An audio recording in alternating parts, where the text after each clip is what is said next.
Sejak 19 Juni kemarin, wisata alam Gunung Dempo di Kota Pagar Alam dan Danau Ranau di Oku Selatan kembali dibuka. Hal itu sebagai pemulihan untuk objek wisata yang berada di zona hijau penyebaran virus corona. Meski tidak ada pembatasan jumlah orang berkunjung, namun pemantauan akan dilakukan ketat untuk mengikuti aturan protokol kesehatan COVID-19. Saat ini minat masyarakat berkunjung masih minim. Pihak terkait akan memanfaatkan momentum Hari Kemerdekaan Indonesia dan event internasional sport tourism di Oku Selatan pada Oktober nanti untuk menggenjot ekonomi yang sempat terhenti dari sektor pariwisata hingga 90%. Pengelolaan dari atau percepatan pengelolaan dari masing-masing kabupaten kota, dan yang sudah memasuki zona hijau itu adalah Oku Selatan dan juga termasuk Pagar Alam.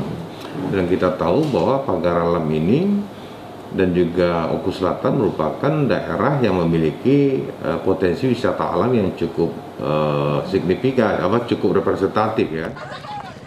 Tempat wisata lain yang ada di Sumsel juga akan menyusul dibuka, terutama wilayah zona hijau selain Pagar Alam dan Oku Selatan, yakni Muratara, Oku, dan Lahat. Reski Oktora, Muklas Diferensial, Kompas TV, Palembang.